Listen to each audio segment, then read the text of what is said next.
Tak tahulah bawa kerih ke tidak apa semua. Mana beradang lah. Ngadak sultan, ngadak khalifah. Tapi untuk terima jawatan. Tapi untuk jawatan ketua hakim ni, khalifah sendiri pergi jumpa dengan orang yang nak diberikan jawatan tersebut dan anugerahkan jawatan tersebut kepada dia.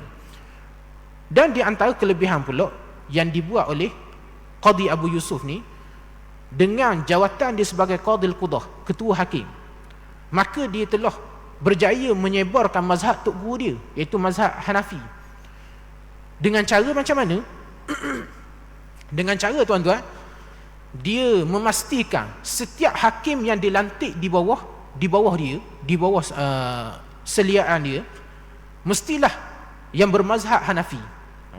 Maknanya ini suatu kelebihan bila mana dia menjadi ketua hakim, maka dia telah berjaya melebarkan lagi mazhab tok guru dia, Imam Abu Hanifah ni. Walaupun Imam Abu Hanifah sendiri menolak jawatan hakim tersebut. Ala kulli hal, setiap yang dikatakan ataupun disebut sebagai para ulama mestilah amanah dan jujur dengan ilmu mereka. Tak kira lah sama ada mereka ni bersama dengan kerajaan ataupun tidak, maka mereka mestilah bertindak sebagai orang yang jujur dan amanah dengan ilmu mereka, kerana mereka ni adalah pelita umat. Mereka ni adalah orang yang akan membawa sinar cahaya Islam kepada umat Nabi Muhammad sallallahu alaihi wasallam. Kalau mereka sendiri tidak amanah dengan ilmu mereka, maka bagaimana mungkin mereka ni boleh nak membawa umat ni ke jalan yang benar. Seterusnya Ahmad Al-Hawari rahimahullah berkata, setiap perbuatan tanpa mengikut sunnah adalah batil, sebagaimana sabda Nabi Muhammad sallallahu alaihi wasallam, barang siapa yang mengabaikan sunnahku, haram baginya syafaatku. Demikian disebut dalam syariatul Islam. Jadi ringkasan daripada apa yang disebut oleh Ahmad Al-Hawari ini ialah setiap perbuatan yang kita laksanakan mestilah ada nas sumber dalilnya daripada Nabi SAW. Dan orang yang layak untuk menentukan kefahaman nas ni bukan orang awam seperti mana macam kita ni lah.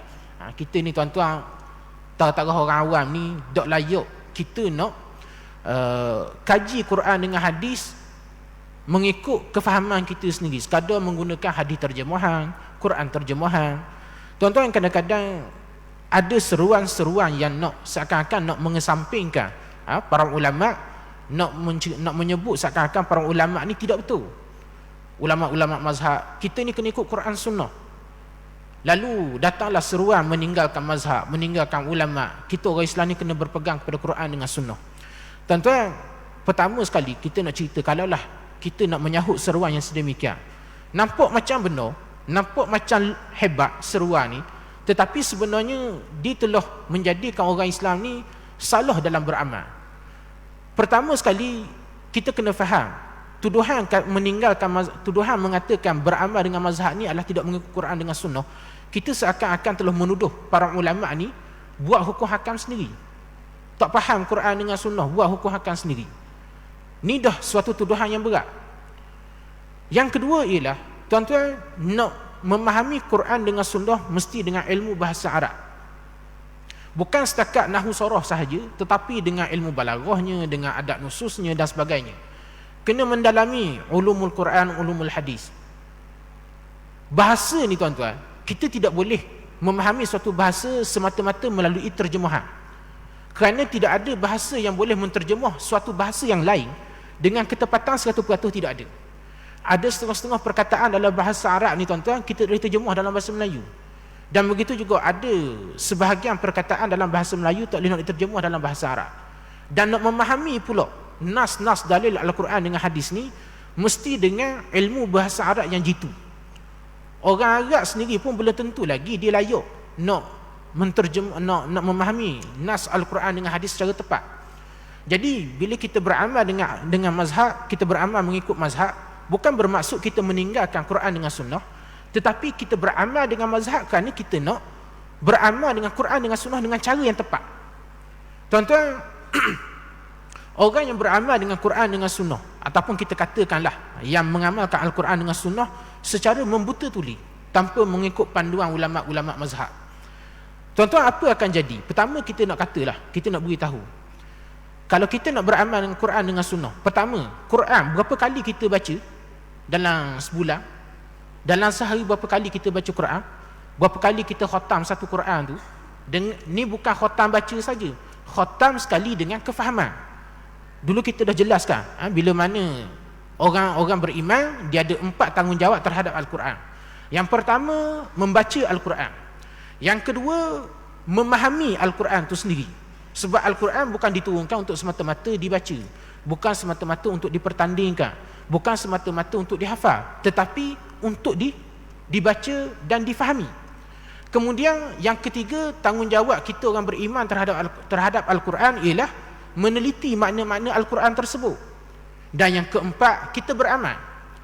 Maknanya proses nak beramal dengan Al-Quran ni tuan-tuan, bukan semata-mata dengan kita baca saja, tapi kita sendiri pun baca Al-Quran.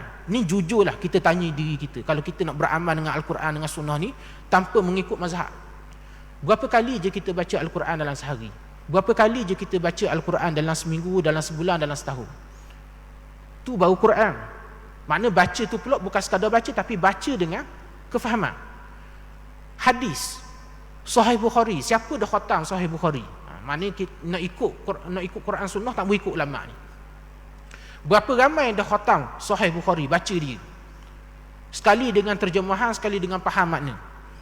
Sahih Muslim, Sunan Abi Daud, Sunan Tirmizi, Sunan Ibnu Majah, dan pelbagai lagi kitab-kitab hadis yang lain.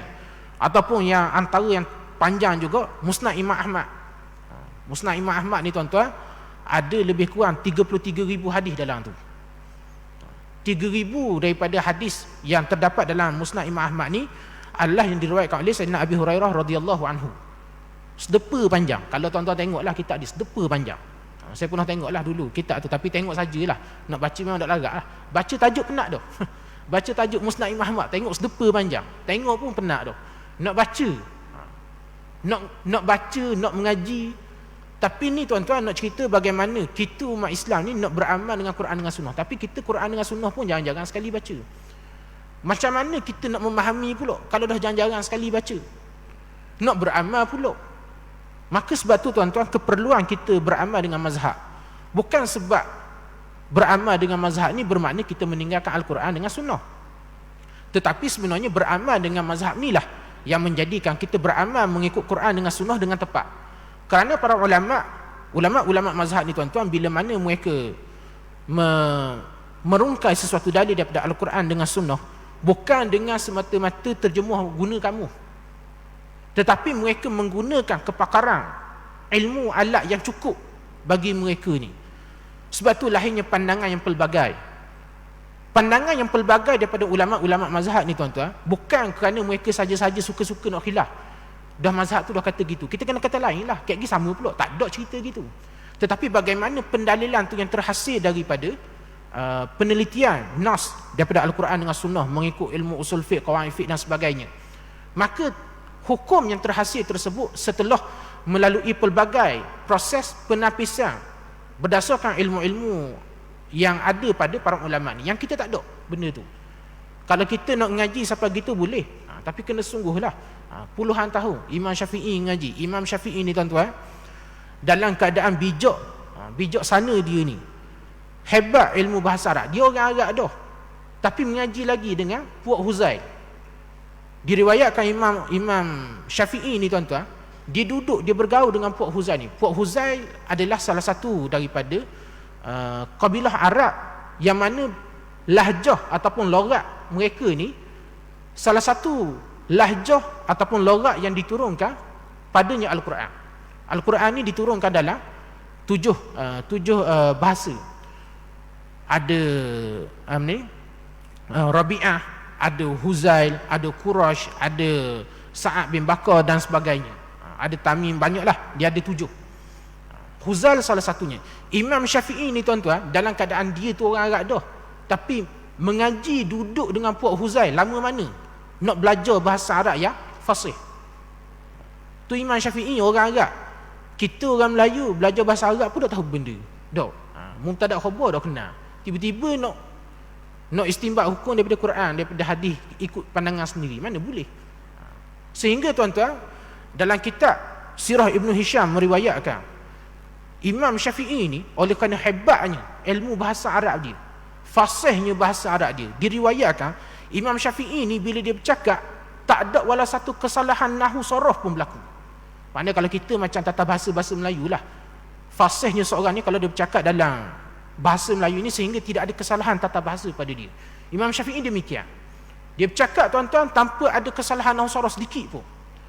Dan betapa eloknya bahasa Arab Imam Syafi'i ni tuan-tuan, sehingga orang kata ada satu lagi selain daripada Sa'ad bin Bakar, puak Sa'ad bin Bakar, selain daripada Huzai sebenarnya Quraisy ni, ada satu lagi lahjah, iaitu lahjah Syafi'i. Ni nak cerita betapa hebat ketinggian ilmu bahasa Arab Imam Syafi'i ni. Imam Syafi'i ni tuan-tuan, sebelum dia menjadi imam, sebelum dia menjadi ulama, dia ni orang yang dah berjaya menghafal banyak syair bahasa Arab yang disebut sebagai syair jahiliyah. Syair jahiliyah ni maksudnya syair yang sebelum kedatangan Islam lah. Tuan-tuan, kenapa orang Arab ni dia sangat menitik beratkan tentang dewan ataupun himpunan syair-syair jahiliyah? Kerana sebelum turunnya Al-Quran, syair-syair jahili ni adalah antara yang menjadi sumber rujukan ilmu bahasa Arab. Tu antara sebab dia. Imam Syafi'i ni dihafal, sehingga pernah diriwayatkan sebelum Imam Syafi'i ni belajar dengan Imam Malik, dia masa tu dia duduk seorang ni, dia melantunkan, mengiramakan syair-syair jahiliyah dengan sebutan yang cukup fasih, dengan ingatan yang cukup kuat. Lalu di hadapan dia ni lalu seorang lelaki yang menyebut, azza alayya, dia kata berat aku tengokmu ni. Berat tu sebab apa? Dia kata rugi. Tidakkah dengan kefasihan dan ingatan yang sekuat ni, dok rugi ke kalau mu dok belajar fiqh? Dok rugi ke mu belajar agama sehingga mu menjadi penghulu umat zaman ni? Lalu Imam Syafi'i bila dia tersedar perkara tersebut, dia tanya, kalau begitu siapa yang aku nak tuju? Siapa yang aku nak pergi? Kepada siapa aku boleh belajar ilmu ni? Maka lelaki tersebut, dia beritahu, pergi kepada Imam Malik. Pergi kepada Imam Malik dan belajarlah dengan dia. Dia sekarang ni penghulu umat pada ketika ni. Maknanya ketinggian ilmu Imam Malik pada zaman tu. Maka dengan tu Imam Syafi'i dia pergi. Tapi sebelum dia pergi ni tuan-tuan, dia mengaji dulu. Dia hafal dulu kitab Muwatta' Imam Malik. Imam Malik pada ketika tu dia ada kitab Muwatta'. Maka Imam Syafi'i sebelum dia pergi belajar dengan Imam Malik, dia pinjam kitab Muwatta' dengan orang, dia hafal seluruh kitab Muwatta' tu dalam masa 9 malam. Seluruh kitab Muwatta' tu dia hafal dalam 9 malam. Dan bila dia pergi menghadap Imam Malik, bila Imam Malik suruh dia bacakan Muwatta', dia kata dia hafal dah. Dia hafal dah Muwatta', dan dia baca satu persatu. Imam Malik tasmik dengar dah, ajar dia. Jadi ini nak cerita tuan-tuan kehebatan Imam Syafi'i. Salah satu benda yang boleh kita ambil pelajaran di sini ialah, yang pertama, nak menjadi ulama ni tuan-tuan, sekalipun orang tu orang Arab, apatah lagi kalau kita ni orang Melayu, maka tidak dia mesti menguasai sepenuhnya ilmu bahasa Arab, yang bukan hanya terhad kepada nahwu sarah saja, tapi seluruh syair-syair jahiliyah dan sebagainya. Kena menguasai bahasa dari sudut Al-Quran, bahasa ayat Al-Quran, bahasa hadis. Tuan-tuan, kenapa kita nak kena faham benda-benda ni? Ataupun kadang-kadang orang bertanya, ada anak murid saya tanya, Ustaz, pasal apa kita belajar bahasa Arab ni? Berapa kita dah belajar nahwu sarah? Sudahlah. Ni kena belajar dengan adab nusuh. Adab nusuh ni sastra lah, sastra Arab dan sebagainya. Jadi kata pening nak belajar benda tu. Jadi pening tu sebab apa? Pening sebab kita tak faham apa tujuan kita belajar adab nusus. Tuan-tuan, apa tujuan orang belajar sastra Arab ni? Tujuannya adalah nak memahamkan kita bagaimana cara penggunaan perkataan tu. Sebab sesuatu perkataan, pertama kita fahami cara penggunaannya adalah daripada kamus. Yang kedua ialah bagaimana kita memahami perkataan tu diguna dalam pergaulan masyarakat tu sendiri. Macam kalau kita cerita dululah, perkataan bodoh bahasa Terengganu, bodoh bahasa Terengganu, menatang bahasa Terengganu. Ni isu yang popular lah sekarang ni, orang duk bunyi, orang kata orang Terengganu ni kasar semua. Tuan-tuan, sebenarnya bukan bahasa Terengganu je, bahasa Arab pun ada kasar gitu. Tapi penggunaan dia tu mesti kita faham. baru kita boleh nak tentukan bahasa tu kasar ataupun tidak. Contoh macam kalimah ataupun perkataan natang bahasa Terengganu dok. Natang bahasa Terengganu ni nak tahu kasar tak kasar dia tuan-tuan, kena tengok ikhfa dengan izhar dia. Kalau sebut dengan dengung ikhfa, hak tu marah. Kalau sebut dengan izhar, hak tu kasih sayang. Maknanya tak ada dengung. Contoh kalau orang dok, dia berjanji dia nak bertemu dengan kawan dia. Lalu kawan dia siapa tu?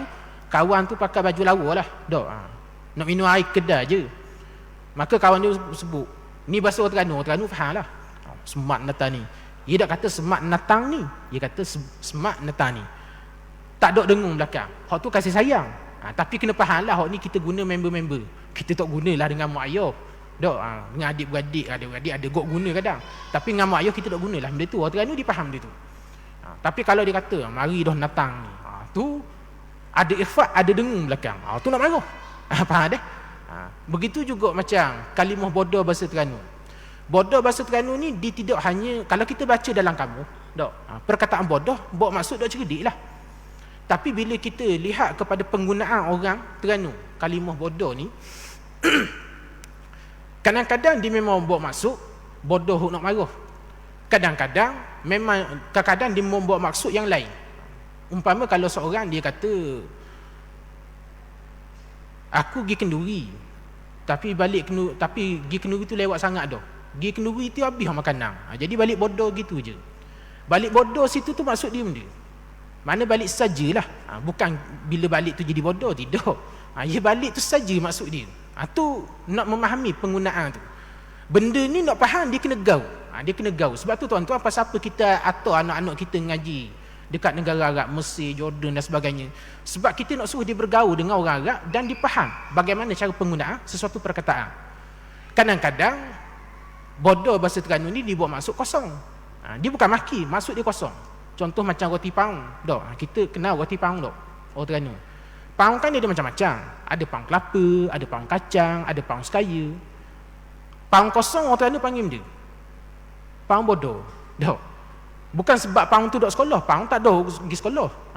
Faham deh? Tapi bodoh situ tu maksudnya paung kosong.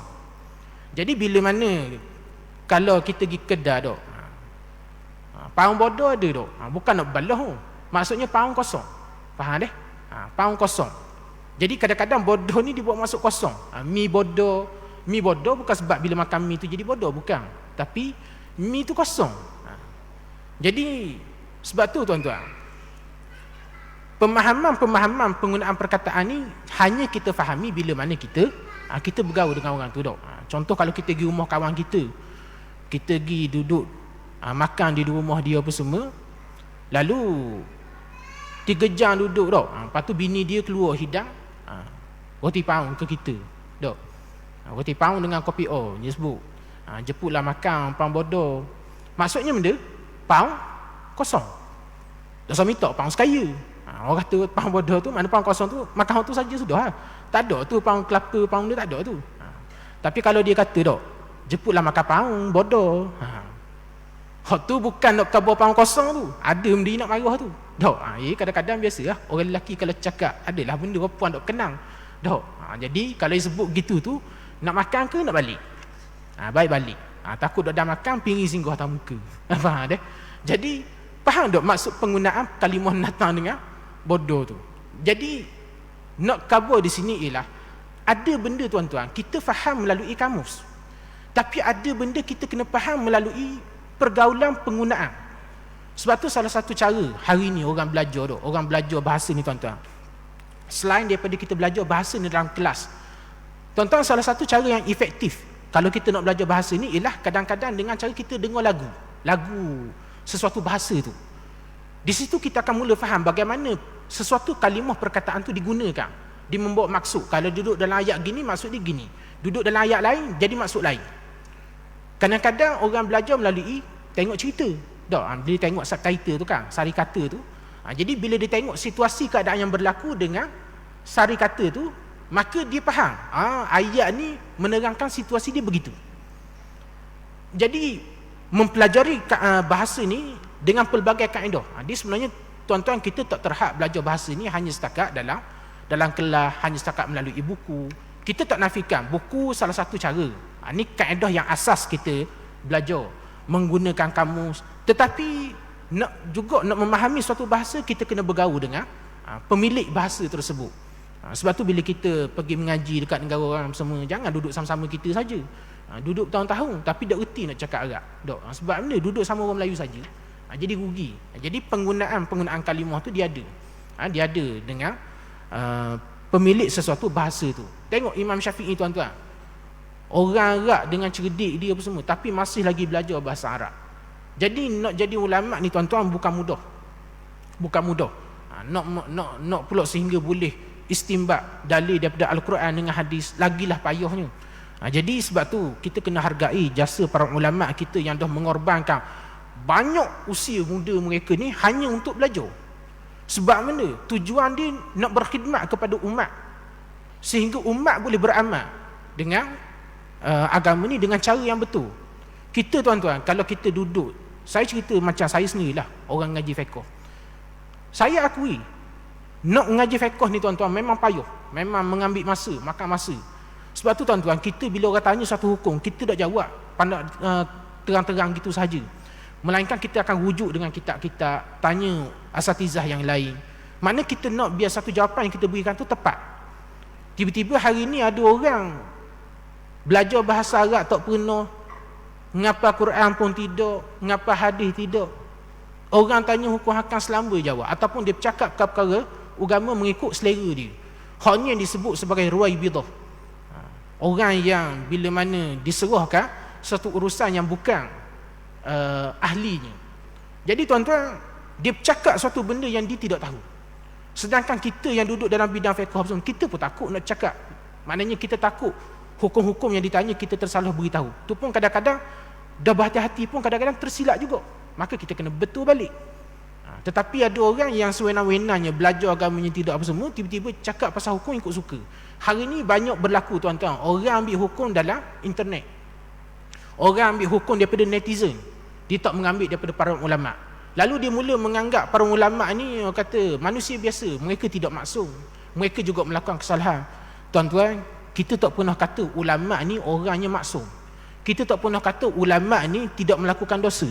Kita tak pernah kata ulama' ni tidak akan melakukan kesilapan. Tetapi kalau mereka orang yang kata memahami agama dengan jitu dan mendalam, kita katakan mereka tidak maksum. Dah kalau gitu kita ni macam mana? Kita yang tak faham agama sebagaimana mereka faham. Lagilah teruknya kesalahannya kalau gitu, kalau kita pakai sifat akalnya. Jadi sebab itulah kita kena berhati-hati dengan setiap kata-kata kita, tindakan kita, dan juga kita kena berwaspada, kena cermat dalam beragama. Dan dalam nak cermat dalam beragama, mestilah dengan kita mengikut panduan ahlinya, iaitu para ulama'. Kalau kita nak selamat, tuan-tuan, ulama' adalah orang yang paling yakin berjalan atas muka bumi Allah Ta'ala ni. Sebab apa tuan-tuan? Kerana mereka orang yang memahami nas. Dan mereka memahami nas bukan sebab mereka orang Arab, bukan sebab mereka tahu bahasa Arab semata-mata, tetapi kerana melalui pengajian yang disiplin, mengikut disiplin ilmu yang sebenar. Mereka membuat sesuatu tindakan, walaupun kadang-kadang kita tengok ulama' juga khilaf sama mereka, tetapi semua khilaf ni berlaku mengikut penguasaan ilmu masing-masing. Bukan ikut suka masing-masing, tapi mengikut kefahaman ilmu masing-masing. Sebab tu tuan-tuan, dalam kita nak selamat hidup atas muka bumi ni, kita nak selamat hidup dalam agama ni, mesti kita kena ikut ahli dia, itu para ulama'. Saya pun ikut para ulama'. Saya bukan ulama', saya pun ikut para ulama'. Jadi begitulah juga asatizah kita dan semua kita umat Islam ni kena ikut ahli dia. Kita nak atur kereta rosak, kita atur ke pomen, kita nak atur ke ustaz. Tak. Ustaz boleh ruqyah, boleh lah. Dah ruqyah jadi apa? Rosak enjin, kena baiki enjin lah. Tak, ruqyah tak jadi apa. Jadi begitulah kita menyerahkan urusan kepada ahlinya. Baik dalam bab dunia, dalam bab perubatan ke, pendidikan ke, dalam bab engineering ke, kita serah pada ahli dia. Maka begitu juga agama ni. Jadi saya rasa cukup sekadar itu sajalah untuk pengisian kita pada malam ni. InsyaAllah pada masa yang lain kita akan sambung balik perbincangan kita ni. Jadi mudah-mudahan segala apa yang disampaikan pada malam ni sama-sama dapat kita ambil manfaat dan kita amalkan. Segala apa yang baik itu datang daripada Allah Taala, yang tersilap dan terkurang itu datang daripada kesilapan dan kelemahan diri sendirilah. Aqulu qawli hadza wa astaghfirullah allazi li wa lakum. Wassalamualaikum warahmatullahi wabarakatuh. Rabbana atina fid dunya hasanah wa fil akhirati hasanah wa qina azabannar. Wa sallallahu ala sayyidina Muhammad wa ala alihi washabbihi wasallam. Walhamdulillahi rabbil alamin.